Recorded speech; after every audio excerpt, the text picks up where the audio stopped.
एक बार की बात है, एक राजा के महल के बाड़े में एक हाथी रहता था।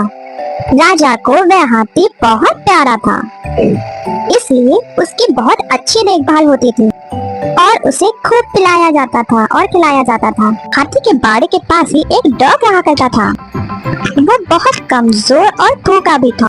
डॉगी देखता रहता था कि जैसे ही हाथी को खाना देकर उसका नौकर वहाँ से जाता था, वैसे ही हाथी खाना खाने लगता था और उसके बाद डॉगी वहाँ आकर थोड़ा सा बचा हुआ खाना खा लेता था। डॉगी को वो बासी चावल के लड्डू बहुत अच्छे लगने लगे और वह रोज वहाँ आने लगा। धीरे धीरे वो पतला सा डॉगी मोटा होने लगा। ऐसे ही देखते देखते वो डॉगी और एलिफेंट मींस हाथी एक अच्छे फ्रेंड्स बन गए, जैसे कि हम और आप बन जाएंगे। हाथी भी डॉगी के साथ रहकर बहुत खुश था और उसे बहुत अच्छा लगता था। और एक दिन वहाँ पर एक आदमी ने उस डॉगी को देखा और उसका मन किया कि वो डॉगी वो खरीद ले। उस आदमी ने एक दिन वहाँ बैठे महावत को बुलाया और पूछा, मैं इसे खरीदना चाहता हूँ, आखिर इस डॉग की कीमत क्या होगी?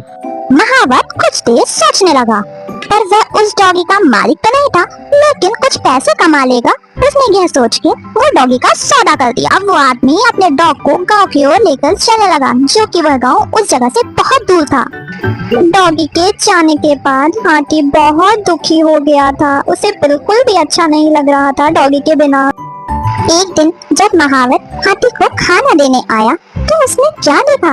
उसने देखा कि हाथी तो बहुत उदास है। ऐसा लग रहा है जैसे उसे कुछ हो गया है।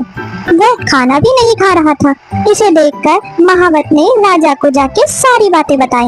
आखिरकार महावत ने राजा को यह खबर दी, लेकिन उसने उस डॉग के बारे में कुछ भी ना बताया। राजा के महल में एक ज्ञानी मंत्री थे और जिन्हें जानवरों की अच्छी समझ थी। और राजा ने फौरन उन मंत्री से कहा, हाथी के बारे में जाओ और पता लगाओ हाथी की हालत ऐसी क्यों हो गई है। वह बुद्धिमान मंत्री हाथी के पास गए। उन्होंने देखा वह तो बड़ा उदास है। हाथी को तो कोई दुख नहीं है, फिर ये इतना उदास क्यों है? लगता है इसे कोई दुख है, या फिर इसका कोई मित्र था जो इसे छोड़ के चला गया। क्या तुम्हें पता है कोई इसका मित्र था? अगर वो साथी इसका मिल जाए तो ये हाथी खुश हो सकता है। हाँ, एक डॉग था जिसके साथ यह हाथी खेलता था, उठता था, बैठता था, खाता था। उस डॉग को एक आदमी अपने साथ लेके गया। अब कहाँ है वो? मुझे नहीं पता। महाराज, मुझे लगता है हाथी को कोई परेशानी नहीं है और उसकी तबीयत भी नहीं खराब। उसका दोस्त डॉग जो उसे छोड़ के चला गया है। तुम्हें पता है वो कहाँ गया होगा?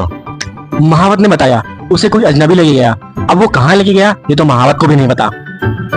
आखिर उस हाथी को हम कैसे खुश करेंगे? कोई उपाय बताइए। महाराज, फरमान निकलवाइए। जिस किसी के पास वह डॉग है, अगर उसने वापस नहीं किया तो उसे सजा मिलेगी। सुनो सुनो सुनो, सभी कान खोल के सुनो। शाही हाथी के जो बाड़े में डॉग रहता था, जिस किसी के पास वह डॉग है उसे वापस कर दो, नहीं तो सजा मिलेगी। राजा का फरमान सुनकर जो आदमी डॉग को लेके गया था उसे उसने फौरन छोड़ दिया। छोड़ते ही डॉग पूरी ताकत लगाकर भागते हुए हाथी के बाड़े की तरफ गया।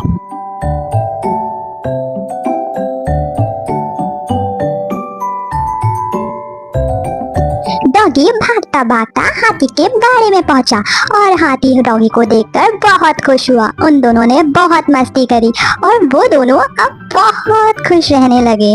वो दोनों को मिलके ऐसा लगा जैसे उन्हें पूरा जहां मिल गया। अब वे दोनों बहुत प्यार से रहते हैं। दोस्तों, इस कहानी से आपने क्या सीखा? आपने देखा डॉग और एलिफेंट की दोस्ती कितनी बेमिसाल थी, है ना? इसे कहते हैं दोस्ती।